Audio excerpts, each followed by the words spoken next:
quais eram os tipos de cultos que existiam antes dos vikings na Escandinávia? Quais eram as principais formas religiosas nesse período que antecedeu, né, a famosa Era Viking? Aqui hoje, em mais um episódio de Arqueologia Escandinava.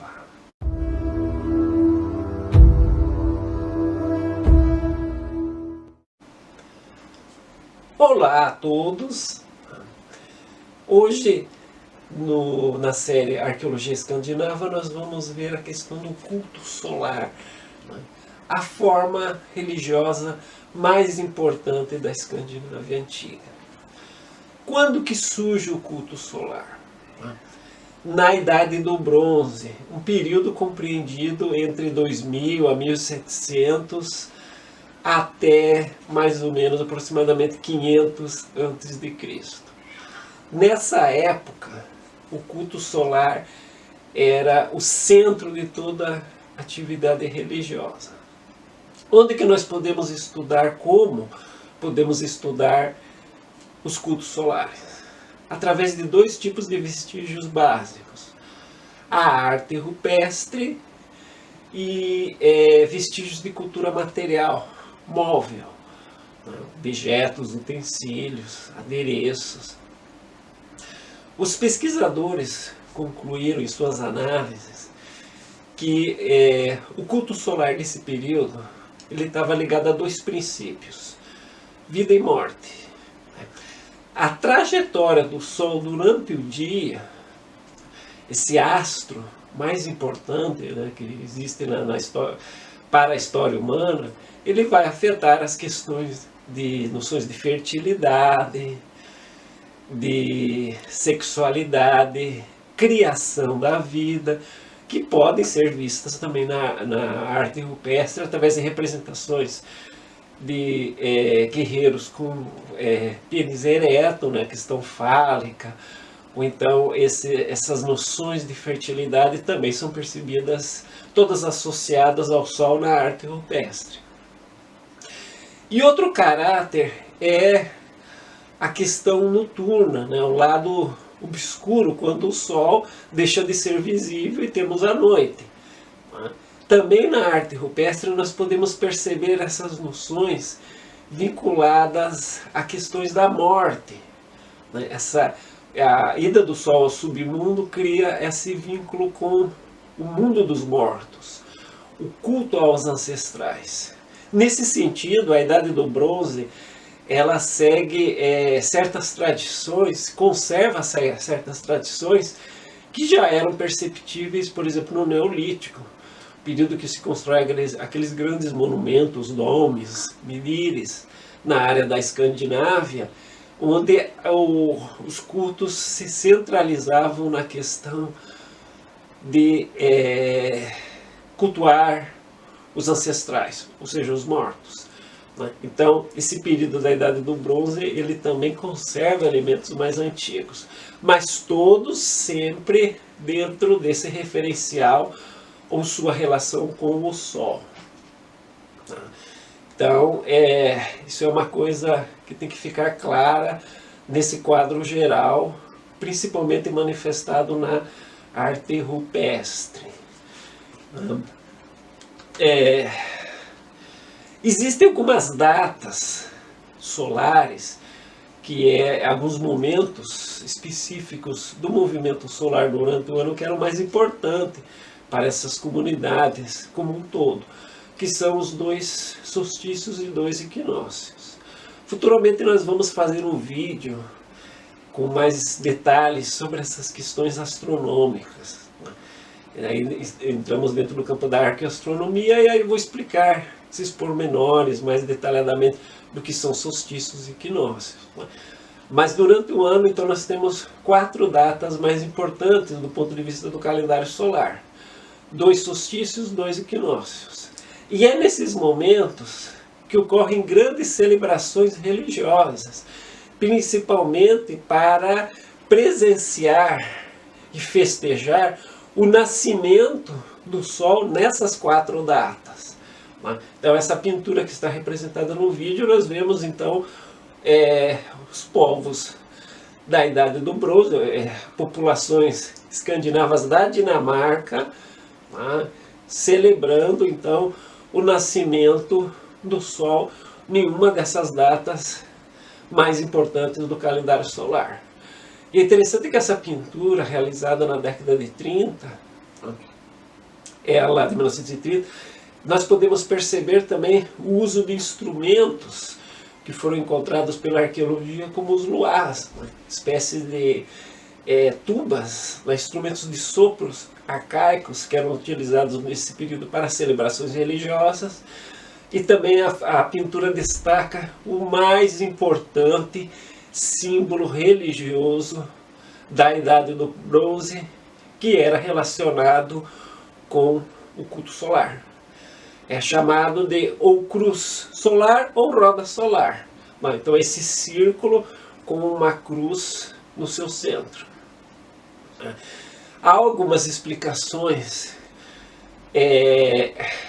etnoastronômicas e astronômicas para a possível origem desse símbolo, como é que ele foi formado, por que ele surgiu dessa forma. Mas isso eu vou deixar também para esse material que vai ser utilizado no vídeo de arqueoastronomia da Escandinávia Antiga, então aguarde. Existem também outras questões mais diretamente vinculadas a esse simbolismo do Sol diurno e do Sol noturno.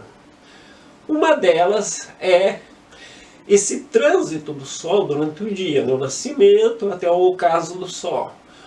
Esse percurso do Sol no céu, no firmamento, na abóbada celeste, né, ele era simbolizado como sendo transportado por animais. Né? Então é interessante que o Sol ele é associado nessa cosmovisão, nessas religiões antigas da Escandinávia, a animais. Né? Então isso também gera conexões com interpretações de xamanismo.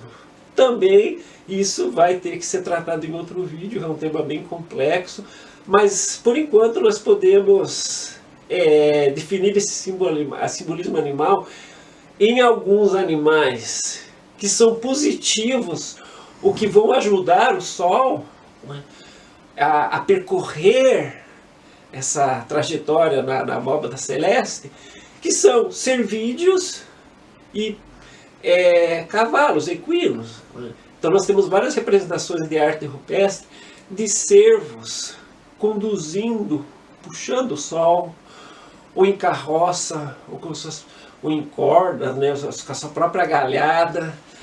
Nós temos simbolismos então de animais ajudando o Sol. Então isso é visto de um ponto de vista positivo.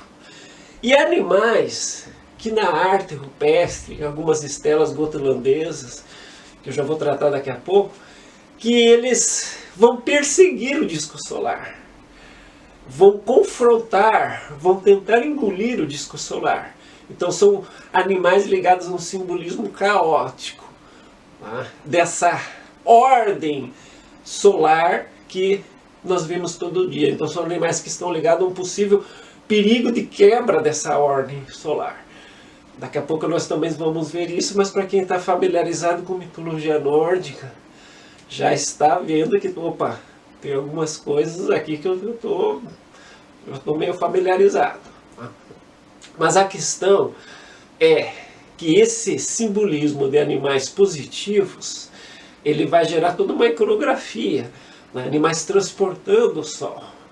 Em 1902, uma grande descoberta foi feita num pântano da Dinamarca, no pântano de Thunholm, que nesse pântano foi descoberto um objeto feito de bronze, que é uma carroça onde um cavalo transporta um disco, né, um disco adornado com ouro, um disco solar. Então essa descoberta fantástica, né, que atualmente faz parte do acervo do Museu Nacional da Dinamarca, ele é o elemento primordial para nós entendermos esse simbolismo da trajetória diurna do Sol. Ele está numa seção muito bonita, né? Quem tiver a oportunidade de ir para o Museu Nacional da Dinamarca vai poder então verificar com muita tecnologia essa questão dos cultos solares, centralizados então nesse simbolismo da carroça com o cavalo transportando o disco solar, que tem um caráter muito positivo. Mas também existem os simbolismos noturnos do Sol. Porque, claro, os povos antigos eles tinham que ter uma explicação cosmológica. O Sol vai para onde? Ele desaparece no horizonte e ressurge no outro dia. Para onde ele vai? Ele desce o horizonte, desce a linha do horizonte, então ele só pode ir para o submundo, porque o mundo dos mortos fica abaixo, onde os seres humanos residem. Em meados dos anos 1990, foi encontrado na Alemanha um disco de bronze que ele reflete esse caráter da passagem noturna do Sol pelo submundo. Ele é um vestígio extremamente importante, né? Então é o disco de Nebra, que vocês vão poder ver na imagem agora do vídeo. O que o disco representa? O Sol indo no mundo noturno. Por que nós estamos falando isso? Os pesquisadores, analisando o disco, concluíram que se trata então do mundo estelar noturno, né? Tem várias estrelas, né? Tem o disco da Lua, né? Crescente, e existe um pequeno aglomerado, um conjunto de 7 estrelas na parte superior do disco, que são as Pleiades. Como eu falei, vai ter um vídeo sobre a arqueoastronomia da Escandinávia Antiga, não vou também entrar em detalhes, mas as Pleiades são extremamente importantes para essa cosmologia que é visível durante a noite, no céu estrelado. Existe uma forma angulosa na parte inferior do disco, que os pesquisadores interpretam como uma embarcação, um símbolo esquemático, estilizado de uma embarcação. Então, esse disco ele se refere ao trânsito noturno do Sol durante a noite no mundo dos mortos. Nós já vimos no início desse vídeo um bloco com arte rupestre que se encontra no Museu Nacional, onde há a figura de uma embarcação transportando o disco do Sol. Então a arte rupestre também confirma esse lado, nessa questão noturna do Sol, que também é importante porque se mescla a questões xamânicas, comunicação com o mundo dos mortos e principalmente essa questão do culto à ancestralidade. Como eu estava comentando, por que o culto solar desaparece? Bom, a Idade do Bronze termina aproximadamente 500 a.C. Os povos que vieram e trouxeram a tecnologia do ferro, nesse início da Idade do Ferro, eles não abandonam o culto solar. Mesmo os primeiros povos germânicos, que entram na Escandinávia a partir do século I depois de Cristo, né, as populações germânicas elas também não fazem desaparecer o culto solar, ele ainda é muito importante, então adentrando a Idade do Ferro. Os pesquisadores consideram que esse colapso do culto solar na Escandinávia, entrou em declínio basicamente por causa de um grande cataclisma que ocorreu em 536 depois de Cristo, século VI depois de Cristo. O vulcão islandês entrou em atividade e ocasionou então a entrada de muitos sedimentos por causa da erupção vulcânica. Esses sedimentos entraram na atmosfera da Terra e ficaram circulando durante meses e possivelmente anos. O que causa isso? esses sedimentos, detritos expelidos pelo vulcão fazem com que a atmosfera fique escura. Então fica nublado de dia e de noite. Pouca entrada de luz na Terra. Então isso ocasiona declínio de plantações, frios extremos, na Escandinávia, que já é um lugar muito frio. Então cidades foram abandonadas, crise econômica, crise social. Século VI é um período de grande crise no norte europeu. Então essas mais recentes pesquisas de geociências, de geoclima, paleoclima, estão combinadas com várias outras áreas, inclusive biologia, estudando anéis de árvores. Então os estudos estão ficando cada vez mais refinados e mostrando esse quadro catastrófico que aconteceu em termos então de natureza, impacto da natureza, afetando diretamente as sociedades humanas que habitavam a região do norte europeu. É óbvio que o culto do Sol vai sofrer influência. Tudo era devido ao Sol, tudo era considerado que provinha do Sol, as plantas, os ciclos dos animais, do homem, tudo era atribuído ao Sol, e de repente tudo entra em crise e o Sol sumiu. Então a religião desse período foi afetada brutalmente.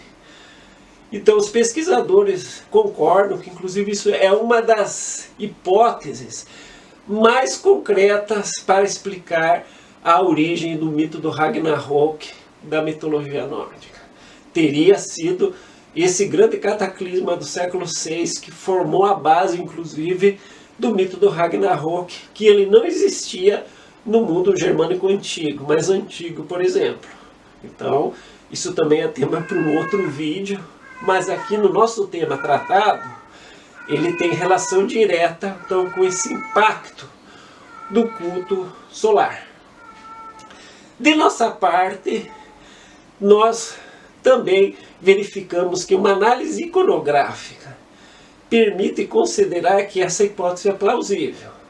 Por exemplo, na ilha da Gotlândia, na Suécia Báltica, nós podemos perceber nas famosas estelas pintadas dessa ilha que as estelas do primeiro grupo, ou do grupo 1, ou A, é a fase mais antiga de produção dessas estelas, que são blocos pintados com temas naturalistas e geométricos não figurativos, produzidos entre 400 a 600 depois de Cristo.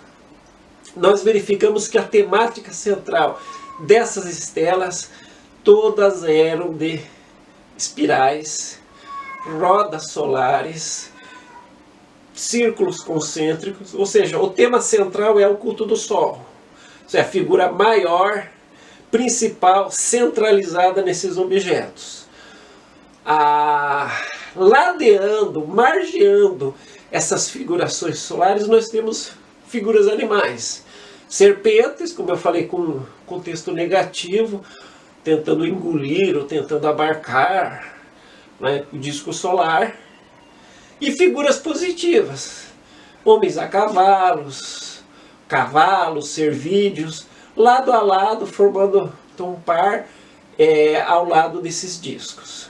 O culto solar prevalecia, então, nesse primeiro tipo de figuração das estelas gotlandesas.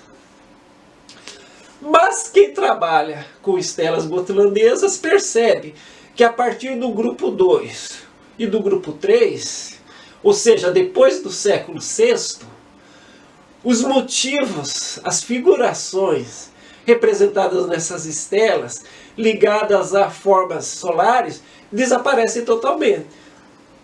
Nós não temos mais nas estelas gotlandesas, depois do século VI, centralizações espirais, figuras solares. Em seu lugar entra o quê? Figurações humanas e animais relacionadas essencialmente ao mundo germânico. Nós podemos encontrar elementos da mitologia germano-nórdica nas estelas gotlandesas. Ou seja, esses mitos germânicos, esses deuses germânicos, começam a ter uma importância cada vez maior na Escandinávia.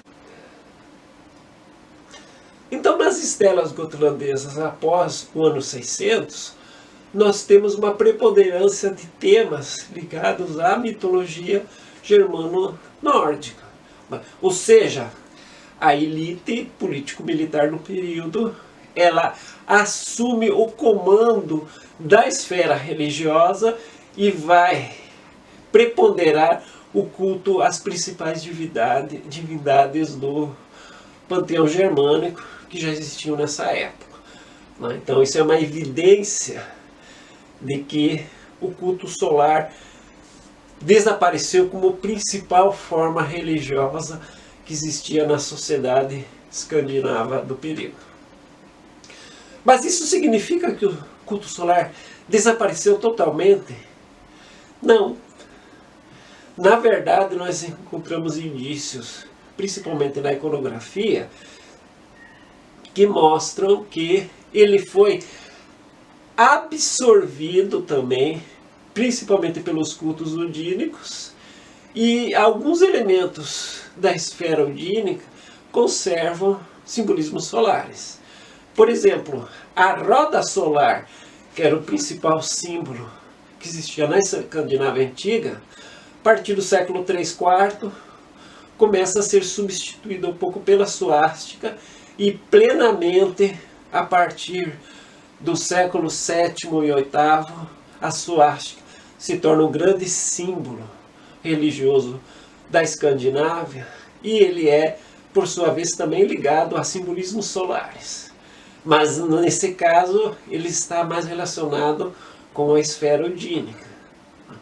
O grande demonstrativo iconográfico disso é a famosa estela de Snuleleu, uma das principais pedras rúnicas do Salão Rúnico do Museu Nacional da Escandinávia. Ele é um bloco de pedra onde foi gravado durante a Idade do Bronze uma roda solar e durante a Era Viking, aproximadamente no ano 800 depois de Cristo, alguém gravou uma suástica acima dessa roda solar e outros elementos odínicos, tá? Como um trisquérnio de cornos, tá? E uma inscrição rúnica relacionado à questão de um tour que existiria ali no salão daquela região, um recitador de leis, que também está conectado aos cultos odínicos. Para quem quer saber mais informações sobre Snuleleu e essa questão dos simbolismos antigos solares e a nova reutilização de símbolos solares pelo mundo odínico, existe um artigo que eu escrevi, um artigo acadêmico, Suásticas, Ritos e Espacialidades. Está aqui na descrição do vídeo. Só um detalhe, a roda solar do bloco de Snuleleu, ela não é visível em fotografias coloridas. Portanto, se você for ao Museu Nacional da Dinamarca, você vai ver que há uma certa dificuldade na visibilidade dela. Ela está um tanto apagada.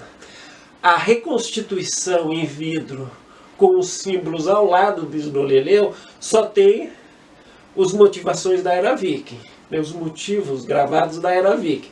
Se você quer realmente visualizar essa roda solar, é preciso recorrer a fotografias em preto e branco, feitas há muitas décadas atrás, como a que nós estamos colocando no vídeo. Só com elas se permite ver, realmente perceber os detalhes dessa roda solar.